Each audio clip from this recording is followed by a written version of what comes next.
কেউ যাবে বাঁশবাগানে কবর খনন করার জন্য রে যুবক। এর কয়দিন আগে দেখছো বিদেশ থেকে টাকা নিয়ে আসছে, গাড়ির মধ্যে ছেলে মেয়ে সহ বাড়ি যায়, রাস্তায় বাড়ি যাওয়ার আগে পানির মধ্যে পইরা মহিলাও মারা গেছে, বাচ্চাও মারা গেছে। দেখো নাই? রে আল্লাহর বান্দা, এই তো দুনিয়া। ওই বিদেশি লোকটা হাউ মাউ করে কান্না করে, আমার জীবনটা শেষ হয়ে গেল, আমার কোলে বাচ্চাটাও মারা গেল, আমার সামনে স্ত্রীও মারা গেল, বাসা পর্যন্ত যেতে পারলাম না। কিসের যৌবনের বাহাদুরি করো? পানির মধ্যে তাকায় দেখ যুবকের লাশ, ঘুমের বিছানায় তাকায় দেখ লাশ, গাড়ির নিচে যুবকের লাশ।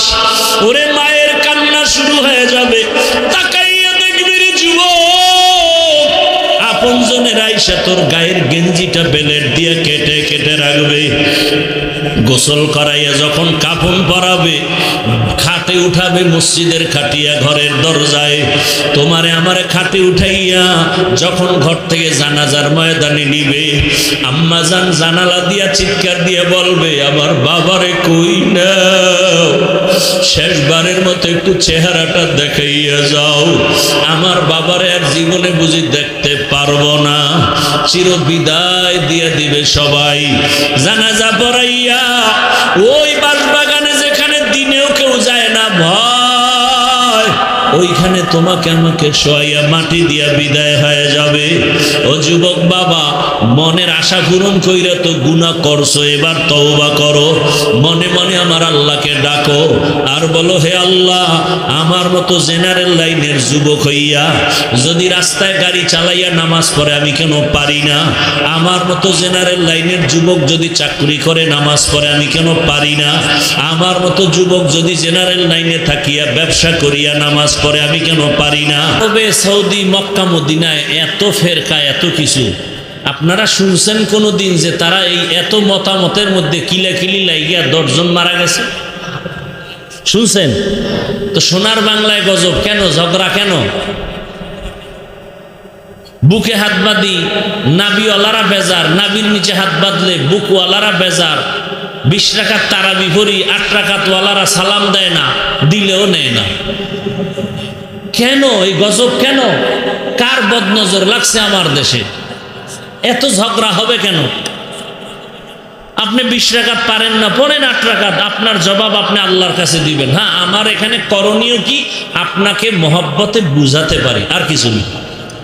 না গালি দিবেন, সালাম দিবেন না, দিলেও নিবেন না, এটা কোন রসুলের আদর্শ? আল্লাহ হেদায়েত দান করুন। যাই হোক, অনেক কথা বলে ফেললাম। বয়ান যতটুকুই করব শুধু আপনাদের ধৈর্যের উপরে। উঠবেন, আস্তে হাত উঠায় মোনাজাত দিয়ে চলে যান। কোরআনে হাকিমের এক আয়াত পড়ছি, রসুলের একটি হাদিসের অংশ পড়েছি, তরজমাটা বলে নেই, এরপরে কিছু ব্যাখ্যা। وَأَمَّا مَنْ خَافَ مَقَامَ رَبِّهِ وَنَهَى النَّفْسَ عَنِ الْهَوَى فَإِنَّ الْجَنَّةَ هِيَ الْمَأْوَى। আল্লাহ বলেন, হাসরের ময়দানে আমার আদালতে দাঁড়াইয়া হিসাব দেওয়ার ভয়ে দুনিয়াতে যারা জিন্দা অবস্থায় নিজেকে গুনাহ থেকে বাঁচায় রাখবে, আমি আল্লাহ ওয়াদা করলাম তাকে বিনা হিসাবে জান্নাত দিব। নবীজি বলেন, ইত্তাকিল মাহারিম তাকুন আবাদান নাস। ও দুনিয়ার উম্মতের দল, সমস্ত অবৈধ হারাম থেকে নিজেরা বাঁচাও, আল্লাহ তোমার মর্যাদা মানুষের কাছে বাড়ায় দিবেন, আল্লাহর কাছেও বেড়ে যাবে। হারাম থেকে বাঁচো। আল্লাহ আদম নবীর তরজমা শেষ, এবার ব্যাখ্যা শুরু। আল্লাহ পাক আদম আলাইহিস সালামকে জান্নাতে দিয়া বললেন, উসকুন আনতা ওয়া যাওজুকাল জান্নাহ। হে আদম, তোমার স্ত্রীকে নিয়া, হাওয়াকে নিয়া তোমরা জান্নাতে থাকো। ওয়াকুলা মিনহা রাগাদান হাইসু শিতুমা। মনে যা চায় ঘুরো আর খাও। খুব খেয়াল করিয়েন, ওয়ালা তাকরাবা হাযিহিশ শাজারা ফাতাকুনা মিনাজ জালিমিন। একটা গাছের দিকে ইশারা করে বললেন, ওই গাছের কাছেও যাইবা না, যদি যাও সীমা লঙ্ঘনকারীদের অন্তর্ভুক্ত হয়ে যাবে। খুব খেয়াল করছেন আপনারা? আদম নবী জান্নাতে থাকবে, মনে যাচায় খাও, একটা গাছের দিকে ইশারা করে বললেন ওখানে যাবাই না। কেন? ওই গাছটার মধ্যে কি আগুন ছিল? না। গাছটা কি কাঁটাওয়ালা? না। গাছের ফলে কি বিষ? বলে না, ফলটা ভিটামিন যুক্ত, শরীরের জন্য ভালো। নিষেধ করলেন কেন? আল্লাহ বলেন আমি কিয়ামত পর্যন্ত একটা বিধান কায়েম করার জন্য নিষেধ করেছি। বাবারে যেমন বিধান দিয়েছি, সন্তানেরও সে একই বিধান। ও দুনিয়ার আদম আদম সন্তান, ক্ষুধাও আছে, খানাও আছে, তবে কিয়ামত পর্যন্ত এই বিধান তোমাকে ফলো করে চলতে হবে যে খানা সব আমার আছে হালাল, সামনে খানাও রেডি, ক্ষুধাও আছে। খাওয়ার আগে চিন্তা করবা কোনটা আল্লাহর হুকুম আছে, কোনটায় নাই। এই চিন্তা সব সময় করবা। স্বাধীন জিন্দেগি ভালো না। রাস্তার মধ্যে বহু কুকুর ঘুরে, কোনো দাম নাই। মালিকের শিকল লাগানো কুকুরটার অনেক দাম। ওটারে ধমক দিলে মামলা হয়ে যাবে, মালিক মামলা করবে। উড়ান্ত পাখি আকাশে উড়ে, কোনো দাম নাই। মালিকের খাঁচায় যে পাখি আটকানো, পাখির বড় দাম। জঙ্গলে হাজারো প্রাণী আছে, কোনো দাম নাই। চিড়িয়াখানার মধ্যে হরিণ বাঁধা, বাঘ বাঁধা আছে, অনেক দাম, দেখতে টিকিট লাগে। জমিনে অনেক মানুষ আছে, অনেক মানুষ, কোনো দাম নাই। আল্লাহর মোহাব্বতে কালেমার লাগাম যার গলায় লাগানো, সময় মতো মসজিদে যায়, মানুষটার বড় দাম। কেমন দাম? আল্লাহ কয় শুধু দিন দিন পয়েন্ট বাড়বে। কেমন বাড়বে? বলে সারা দুনিয়ার মধ্যে তোমার ভালোবাসা কেমন। এখন তো ভালোবাসা গণা যায়, গণনা করা যায়। গণনা করা যায় না যে আমার কয়জনে ভালোবাসে। এই ফেসবুকের গোলাম বাবারা, গণনা করা যায় না। তোমার ফলোয়ার কত? 100, 200, 500, 1000। তা তুমি বুঝতে পারলা তোমার ভালোবাসার পার্সেন্ট কত? তোমার কত পার্সেন্ট তোমাকে ভালোবাসে? আল্লাহ কয় তোরে আজকে 500 মানুষ ভালোবাসে, যদি তুই আমারে মোহাব্বত কইরা চলো তোরে আরো মানুষ ভালোবাসবে। আজকে তোরে শুধু হুজুর ভালোবাসে, আমারে যদি মোহাব্বতের নজরে দেখিয়া ভালো আমল করো চলো, যারা হুজুর না তারাও তোরে মোহাব্বত করবে। আরো তুই বিনয়ী হয়ে চল, আমল বাড়া, আরো মর্যাদা বাড়বে। বলে কেমন? এখন তোরে মুমিন ভালোবাসে, কিছুদিন পরে বেঈমানরাও তোরে স্যালিউট দিবে, তুই যা বলবি মেনে নিবে। খাজা মঈনুদ্দিনের ইতিহাস পড়ো। ভারতের জমিনে মদিনাতুল মুনাওয়ারা থেকে দাওয়াত দিতে আসছেন। মদিনাতুল মুনাওয়ারা থেকে ভারতের জমিনে ঘুরে ঘুরে কালেমার দাওয়াত। লক্ষ লক্ষ বিধর্মী তার হাতে কালেমা পড়েছেন। মায়ের কাছে গিয়ে মঈনুদ্দিন বড় আনন্দ, হাসে আর খুশি। আম্মা জান বলেন মঈনুদ্দিন এত হাসো কেন, আনন্দিত কেন? আম্মা জান, ভারতের ভেতরে অনেক মানুষ আমার হাতে কালেমা পড়েছে, লক্ষ লক্ষ লক্ষ লক্ষ। মা কয় এটা তোর বাহাদুরি কি? আসলে সব বাহাদুরি আমি মায়ের। কার? খাজা মঈনুদ্দিন চিশতি আজমিরি বলেন মা তোমার কিসের বাহাদুরি একটু বলো। মা বলে সন্তান, আমার গর্ভে তুই যখন আসছো, আল্লাহর জাতের কসম আমি এক রাত ঘুমাই নাই, সেজদায় পড়ে মালিকের দরবারে কান্না করেছি, ও দয়ার মালিক আমার গর্ভের সন্তানকে তোমার ওলি হিসাবে তুমি পাঠাও। দোয়া না করলে হবে? ইব্রাহিম নবী দোয়া করেন রব্বি হাবলি মিনাস সালিহিন। আল্লাহ বলেন ফাবাশশারনাহু বিগুলামিন হালিম। দোয়া বড় দামি এক সম্পদ। আদ-দুআউ হুয়াল ইবাদাহ। রহমতের নবী বলেন দোয়া হলো আলাদা একটা স্বতন্ত্র ইবাদাতের অংশ। এর নবীরা ভালোবাসে, তাহলে তোমাকে দুনিয়ার সব বেঈমানরাও ভালোবাসবে।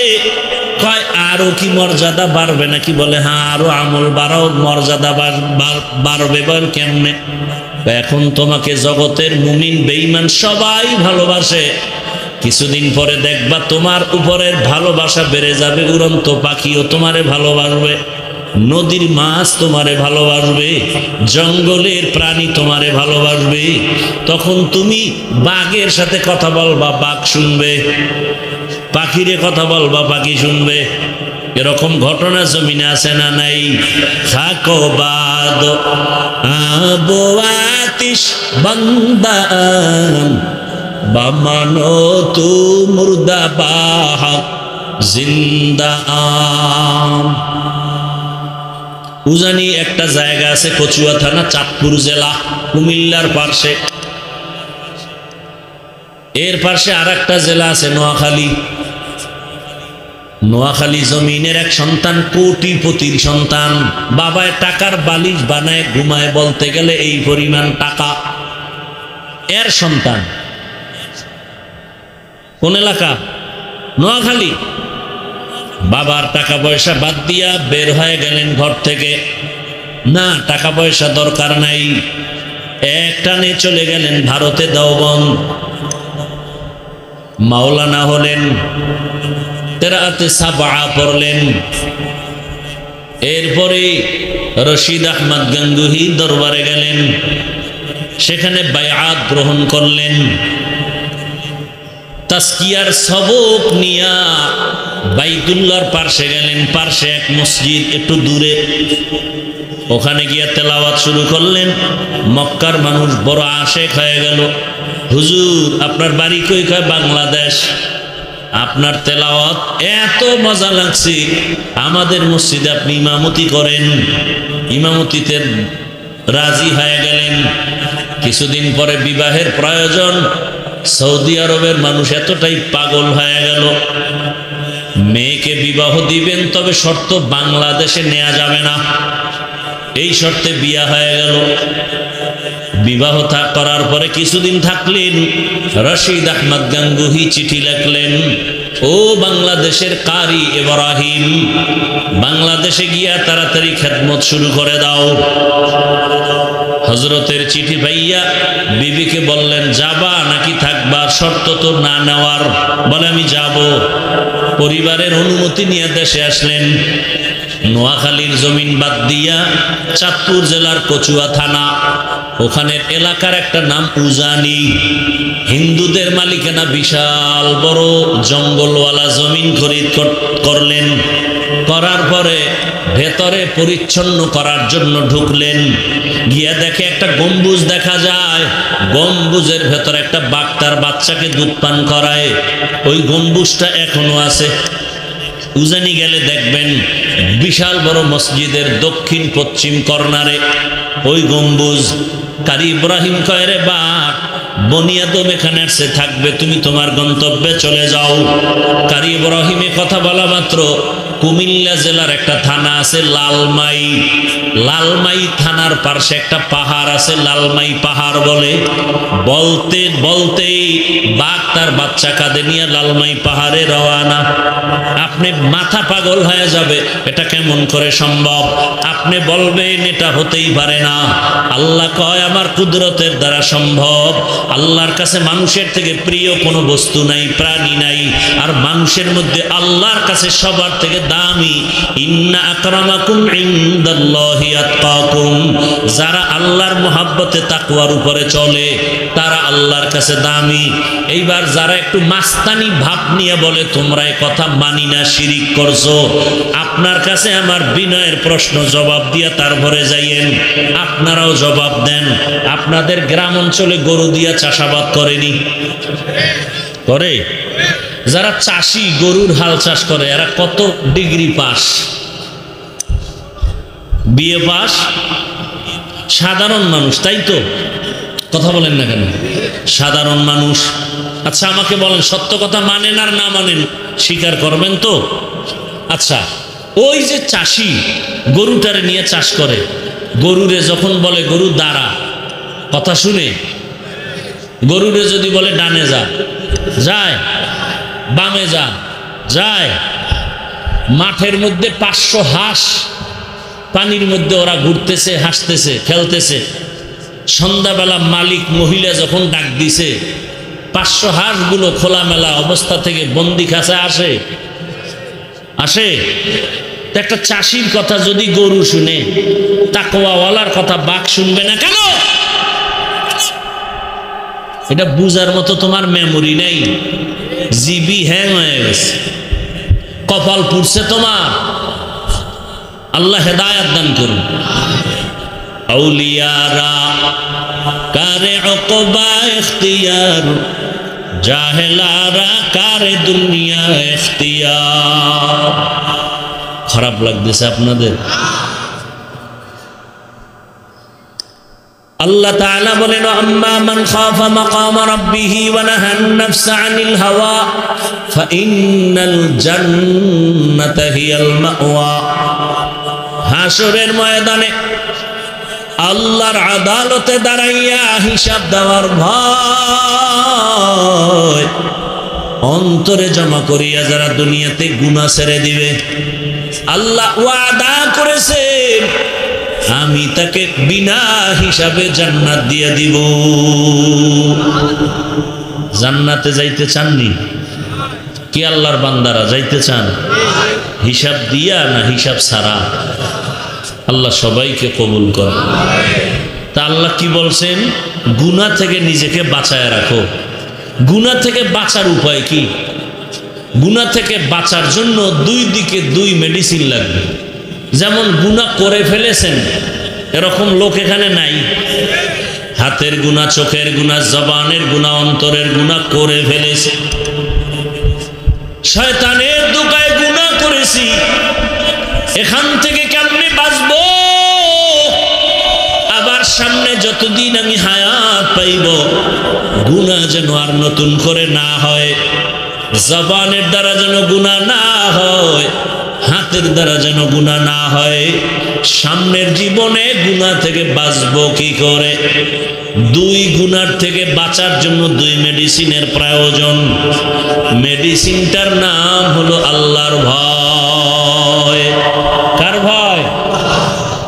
হর কে দারত খৌফে হকদার দিল মদম, জন্নতুল মাওয়া দেহদ উরা মকাম, জুজবা হকচি জে মখাজ ইনসুজা, ফজলে উআ মস্তে দর জুমলা জাহা। পেছনের গুনাহ থেকে বাঁচার জন্য যে মেডিসিন লাগবে নাম হলো আল্লাহর ভয়। সামনে জীবনটা পবিত্র রাখার জন্য, গুনাহমুক্ত রাখার জন্য যে মেডিসিন লাগবে এর নামও আল্লাহর ভয়। আরবিতে এই ভয়টাকে বলে খাশিয়া। কোরআনের ভাষায় ভয়ের নাম তাকওয়া, কোরআনের ভাষায় এই ভয়ের নাম খাউফ। লাউ আনজালনা হাযাল কুরআনা আলা জাবালিন লারাইতাহু খাশিআন মুতাসাদ্দিআন মিন খাশিয়াতিল্লাহ। এই ভয়ের নাম তাকওয়া। ইয়া আইয়ুহাল্লাযীনা আমানুত্তাকুল্লাহ ওয়া কুনু মা'আস সাদিকিন। আল্লাহ কয় আমাকে ভয় কর। ইন্নামা ইয়াখশাল্লাহা মিন ইবাদিহিল উলামা। জমিনের মধ্যে যারা আসল উলামা তারা আল্লাহকে ভয় করবেন। খশিয়াও মানি আল্লাহর ভয়, তাকওয়াও মানি আল্লাহর ভয়, খাউফুন মানি আল্লাহর ভয়। অতীতের গুনাহ থেকে বাঁচার জন্য আল্লাহর ভয় অন্তরে জমা করো। ভয়ের নাম খশিয়া। সামনের জীবনে যেন গুনাহ না হয় এজন্য যেই ভয়টা লাগবে ওই ভয়ের নাম তাকওয়া। পেছনে আল্লাহর ভয় নিয়ে তওবা করো, সামনে যেন তোমার আমার দ্বারা গুনাহ না হয়। জীবনে তো গুনাহ কম করো না এর যুবক বাবা। ও আমার যুবক, গুনাহ করতে করতে করতে করতে চেহারাটা নষ্ট। এত গুনাহ জীবনে করেছে রে বাবা। আমি এতক্ষণ আপনাদের যে বয়ান শুনাইতেছি, একবারও কিন্তু বলি নাই সবাই গুনাহ সারিয়া স্কুলে যারা আছো স্কুলে তালা দিয়ে মাদ্রাসায় যাও। একবারও বলি নাই তাবলিগে যাও। একবারও বলি নাই আমার মতো হুজুর হও। একবারও বলি নাই তুমি পীরের কাছে যাও। কি বলতে চাই ভালো করে শুনো হে যুবক বাবারা। দুনিয়াটা কিছুই না, তুমি স্কুলে পড়ো। আমি হাফিজুর রহমান তোমাকে সাহস দিয়া যাই, দোয়াও করে যাই, স্কুল ছাড়িও না, কলেজ ছাড়িও না। বান্দা তুমি ওখানে লেখাপড়া করো, চাকরি যারা করেন ওখানে চাকরি করেন, ব্যবসা যারা করেন করেন, চাকরিও ছাড়তে হবে না, ব্যবসাও ছাড়ার প্রয়োজন নাই। বরং আমি পরামর্শ দিব ওখানে থাকিয়া জান্নাতের পথটাকে বেছে নেওয়ার চেষ্টা করেন। এখন বলবেন স্কুল কলেজে পড়িয়া জান্নাত পাওয়ার পথ কেমনে পাই, চাকরি রাস্তায় থাকিয়া কেমনে পাই? ও আমার যুবক, তোমাকে আমি কলিজা দিয়া দোয়া করে গেলাম, তুমি স্কুল কলেজে লেখাপড়া করে ডাক্তার হও, দোয়া করি তুমি ইঞ্জিনিয়ার হও, তুমি প্রফেসর হও, দোয়া করে গেলাম। আমি হাফিজুর রহমানের দোয়া কবুলের গ্যারান্টি নাই, তবে ময়দানে বহু আল্লাহর বান্দা আছে যাদের আমিন ফেরত যাবে না, আমিন ফেরত যাবে না। এমন আল্লাহর বান্দা আছে না নাই? বহু আল্লাহর বান্দা আছে। ও যুবক, তুমি প্রফেসর হও, দোয়া করি তুমি এমপি হও, মন্ত্রী হও, তুমি ওসি হও, ডিসি হও, এসপি হও, তবে ছোট একটা সতর্কতা, বেয়াদব হইবা না। কি হইবা না? বেয়াদব হইবা না। বলতে পারো হাফিজ ভাই ডাক্তার হব, বেয়াদব হব না, তার ব্যাখ্যা কি? ভালো করে শুনো রে বাবা। 3 জায়গায় বেয়াদবি করবা না, করলেই মরার আগে তুমি পঙ্গু। ভালো করে মনে রাখিস যুবকেরা, ভালো করে পারলে লিখে রাখ ভালো করে। 3 জায়গায় বেয়াদবি করলে মরার আগেই বিচার শুরু। 1 নাম্বার জায়গা মা বাবা, 2য় জায়গা তোমার শিক্ষক, 3 নাম্বার জায়গা উলামায়ে কেরাম মুরব্বী। আল্লাহর জাতের কসম, যদি মা বাবার সাথে বেয়াদবি করে বদদোয়া নাও, খোদার কসম জীবনে তোর মরার আগেই জীবনটা ধ্বংস হয়ে যাবে। মরবি না, মরার আগে শাস্তি পাবি বিছানায় শুয়া, মানুষের জুতার বাড়ি খাবি।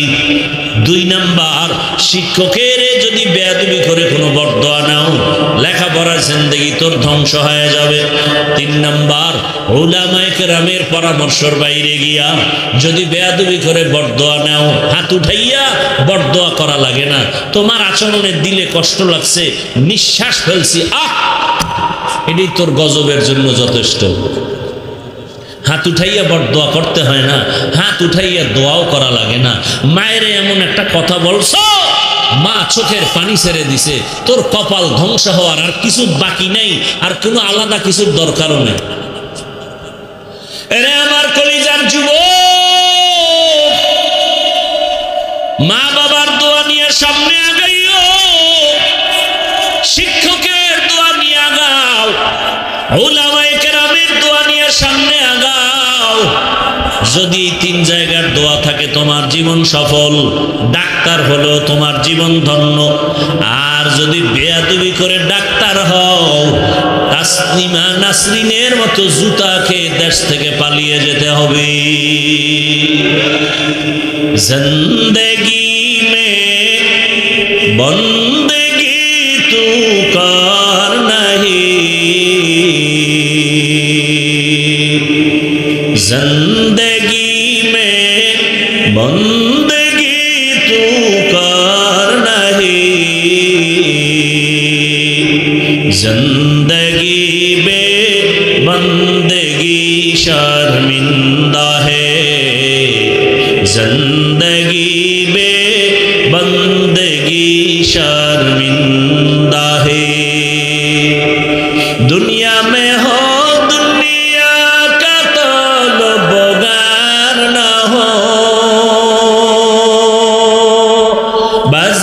से गुदर हो, खरीदार ना हो।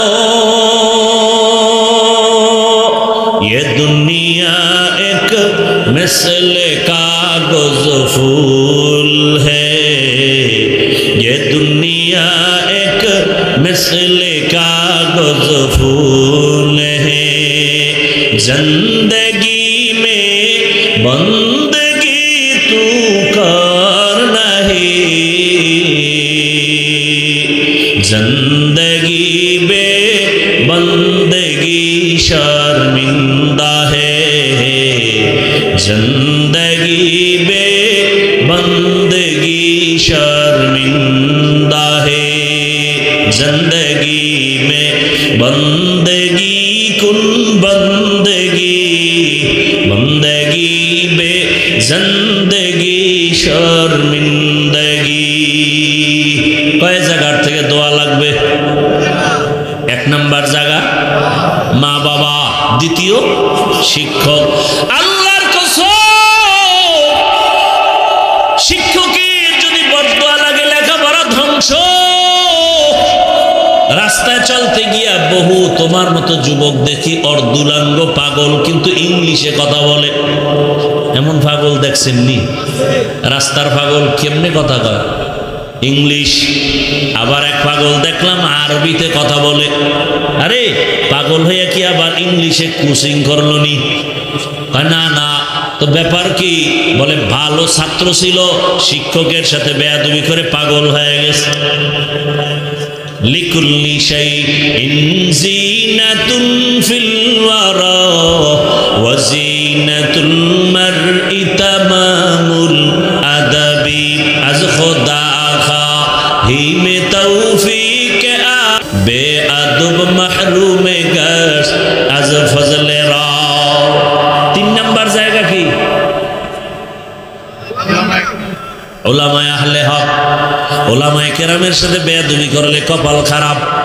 জমানার বড় ইমাম ইমাম আহমদ বিন হাম্বল রাহমাতুল্লাহ আলাইহি, ওই যুগে একজন বড় বুজুর্গ ছিলেন বিশরে হাফি রাহমাতুল্লাহ আলাইহি। হাফি মানে খালি পাওয়ালা। জগৎ বিখ্যাত ওই বিশরে হাফি, যে ছিল এক মদের আড্ডাখানার অধিনায়ক। মদ পান না করলে তার মেজাজ ঠান্ডা হতো না। এই বিশরে হাফি আল্লাহ হেদায়াত দিছেন। এমন আল্লাহ হেদায়াত দেওয়ার পরে আল্লাহর কাছে এত প্রিয়, বিশরে হাফি এখন জমিনে হাঁটে, জুতা পায়ে পড়ে না। কেন? বলে জমিন পবিত্র, যেখানে সেজদা দিবে সেখানে কবুল। এই জন্য পবিত্র জমিনে বিশরে হাফি জুতা পরিধান করবে না। তাজকিরাতুল আউলিয়া নামক কিতাবে আছে, যতদিন বিশরে হাফি জমিনে জুতা পায়ে দেয় না, অতদিন পর্যন্ত তার পালিত গরু ছাগল জমিনে পায়খানাও করে না। জমিন বড় পবিত্র। এটা ফাতোয়া না, এটা তাকওয়া। हर के दारत खौफ हकदार दिल मदाम जन्नतुल मावा देहदुरा मकाम। মদিনাতুল মুনাওয়ারায় গেছে জিয়ারতে, একদিন 2 দিন 3 দিন থাকার পরে ওজর খাই পেশ করেন, আর মদিনায় থাকা যাবে না। কেন? আমার বাথরুমের ব্যাগ আছে। তো করো, বাথরুম আছে তো না। আমার রাসূল মদিনার অলিতে গলিতে হেঁটেছি, কোথায় আমার রাসূলের কদম? রাসূল আমার যেখানে কদম দেয় সেখান থেকে মিশকের ঘ্রাণ। আমি বান্দা ওই পবিত্র জমিনে বাথরুম করব না। हर के दारत खौफे हकदार दिल मदाम जन्नतुल मावा देहदुरा मकाम। বড় কঠিন। একজনে মসজিদে ঢুকতে গিয়া জুতা 2টা খুইলা জুতার তলা নিচের দিকে রাখছে, 2 আঙ্গুল 2 জুতায় ঢুকাইয়া ঝুলায় ঝুলায় মাস্তানের মতো নিয়ে যায়, আর ভিজা জুতার বালু আর পানি মসজিদের মধ্যে পড়ে। আর একজনে পকেটে একটা পলিথিন নিয়ে আসছে, বাহিরে বৈশা জুতা খুইলা পলিথিনে ঢুকাইয়া এরপরে আস্তে করে পিছনে ধরছে, সামনে কারো ধরে নাই, বামেও ধরে না, ডানেও না, কারো গায়ে না লাগলো। ইয়ে আদব। লিকুল্লি শাইইন জিনাতুন ফিল ওয়ারা ওয়া জিনাতুল মারই তামামুল আদাবি। ওই বিশরে হাফির যুগে জগৎ বিখ্যাত কোরআন ও হাদিসের বড় আলেম, বড় ইমাম আহমদ বিন হাম্বল রাহমাতুল্লাহ আলাইহি, বিশরে হাফি কোথাও সফরে যাইতেছেন ঘোড়ার পিঠে। ইমাম আহমদ বিন হাম্বল